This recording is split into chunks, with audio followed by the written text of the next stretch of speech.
주님께서 여러분과 함께 또한 사제의 영과 함께 마테오가 전한 거룩한 복음입니다. 주님 영광 받으소서.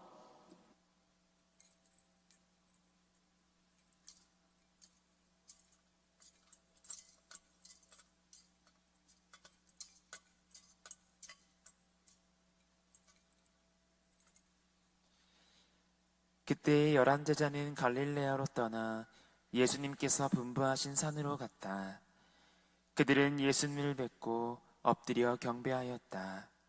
그러나 더러는 의심하였다. 예수님께서는 그들에게 다가가 이르셨다.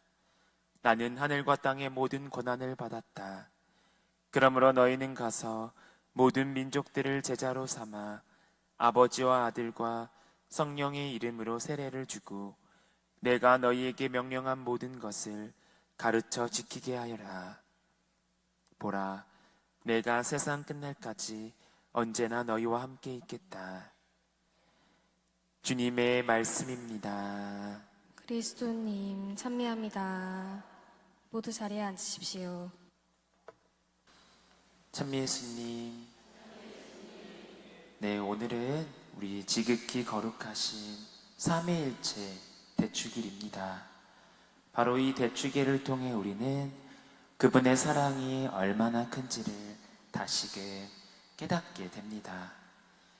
세상을 창조하신 천주, 성부, 그리고 우리를 구원하시기 위해 당신 자신을 희생하신 성자, 그리고 우리를 성화와 완덕의 길로 이끄시는 성령께서 한 분이신 하느님이심을 고백하는 날입니다.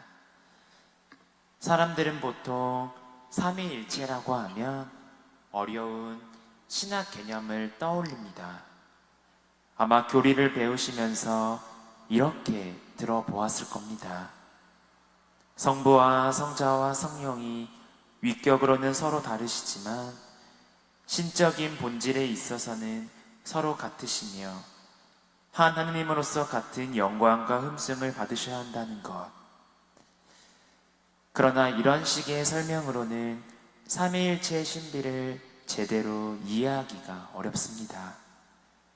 같으면서 동시에 서로 다르다는 것 자체가 우리의 사고로는 이해할 수 없는 모순이기 때문입니다. 사실 어떻게 설명을 해도 삼위일체의 신비를 명확하게 이해할 수 있는 방법은 없을 것입니다. 그럴 것이 지금까지 수많은 학자들 역시 삼위일체에 대해 교리로 설명하려 해도 우리 이성으로 하느님을 알아가는 교리가 아니라 우리의 믿음과 신앙을 근본으로 하며 믿어야 하는 신앙 고백이라고 말합니다. 그만큼 이 신비라는 것은 인간의 이성을 뛰어넘기에 그저 믿음의 신앙이라고 고백할 뿐입니다. 그렇기에 중요한 한 가지 사실만을 기억하면 좋을 것 같습니다. 서로 다른 역할을 가지고 개별적으로 존재하시는 성부, 성자, 성령께서 사랑을 통해 하나로 일치해 계신다는 것입니다. 그 사랑은 성부와 성자, 성령이 서로를 향하는 사랑이기도 하면서도 동시에 우리를 향한 사랑이기도 합니다. 그렇게 그 사랑을 통해 기꺼이 서로 힘을 합쳐 하나가 되셨고 그 힘으로 우리를 죄에서 구원하셨다는 겁니다. 우리가 3년 전 코로나 시기를 겪으면서 그 사태가 더 심해진 것 같아요. 모여 있으면 안 되고 홀로 지내는 것. 그래서 혼밥, 혼술, 이제는 나 혼자 산다라는 말이 더 익숙해진 오늘날입니다. 각자의 일상, 각자의 주관이 다른 공간에서 펼쳐집니다. 심지어 가정 안에서도 그러합니다. 몸은 함께 살아도 마음은 늘 따로인 경우가 많죠. 그런데 그것은 친구나 동료, 이웃, 함께하는 공동체에서도 마찬가지입니다. 알아가면 알아갈수록 내 마음과 달리 왜 그렇게 모두가 이기적인지, 함께한다는 것, 일치해 나간다는 것이 말이 쉽지 그리 녹록지가 않습니다. 하나가 되려면 각자가 서로 조금씩 덜어내고 양보해야 하는데, 져줄 줄도 알고 포기할 줄도 알아야 하는데 내 자존심이 허락하지 않습니다. 나를 낮추고 상대방을 높여주는 일. 그런데 우리는 어때요?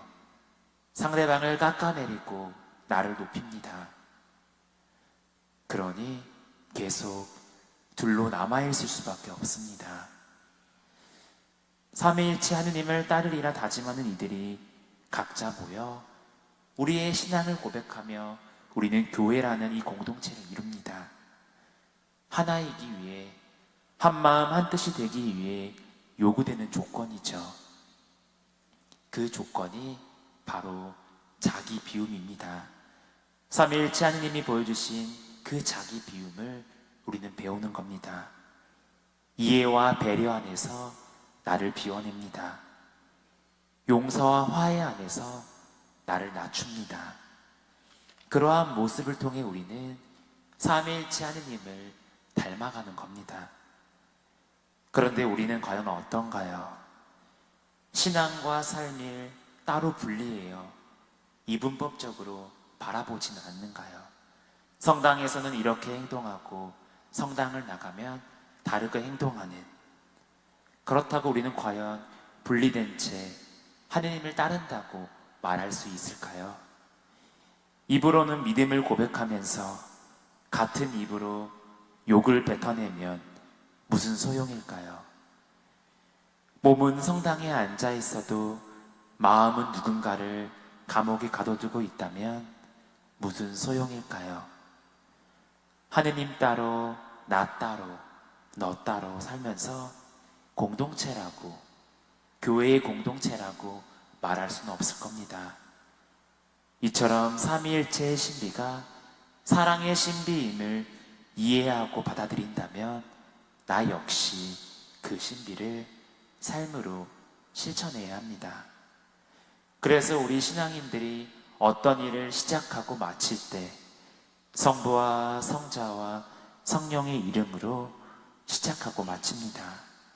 바로 한 분이신 하느님의 사랑과 일치를 실천하려고 하는 겁니다.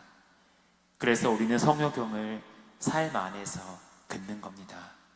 그렇게 성거경을 통해 우리의 신앙을 드러내는 겁니다. 그런데 사람들은 나와 다르다는 이유로 다른 사람을 미워하거나 배척하죠. 하지만 우리는 그 사랑의 신비로 상대방의 모습을 있는 그대로 받아들이고 이해하기 위해 노력해야 합니다. 또한 상대방 앞에서 나의 생각만을 내세우고 나의 입장만을 강요하는 이기적인 모습에서 벗어나 너와 나, 우리 모두에게 도움이 되는 방향으로 나아갈 수 있도록 결정하고 선택해야 합니다.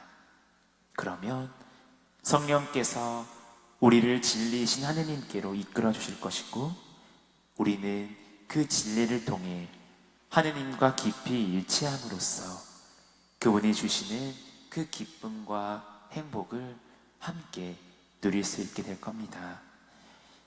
형제 자매 여러분, 사랑 안에서 하느님과 깊은 일치를 이루기 위해서는 쉽고 편한 것만 찾는 나태함에서, 달면 삼키고 쓰면 뱉으려는 그 나약함에서 벗어나야 합니다. 좋을 때만 상대방과 함께 하려는 그 반쪽짜리 마음으로는 완전한 사랑에 이룰 수 없기 때문입니다. 비 온 뒤에 땅이 더 굳어지듯이 고난과 역경을 함께 이겨낸 사람들이 더 끈끈한 우정이 생기듯이 성자이신 예수 그리스도와 함께 고난을 받음으로써 아버지 하느님의 뜻을 실천하는 그 과정 안에서 따라오는 그 수고와 어려움을 기꺼이 참고 받아들일 수 있을 때 하느님과 우리 사이의 그 관계는 신뢰 이대 관계는 더 견고해지고 단단해질 것입니다. 또한 사랑의 일치 또한 단단해질 것입니다. 그렇게 신뢰와 사랑 속에서 우리는 점점 하느님을 닮은 자녀의 모습으로 변화해 나갈 것입니다. 삼위일체는 머리로 이해해야 할 복잡하고 어려운 신학 개념이 아니라 마음으로 받아들이고 우리의 삶으로 살아내야 할 신비한 사실을 기억하시면서 이번 한 주간도 우리의 말과 우리의 행동을 통해 하느님의 사랑을 드러내어 하느님과 일치할 수 있는 여러분이 되셨으면 좋겠습니다. 아멘.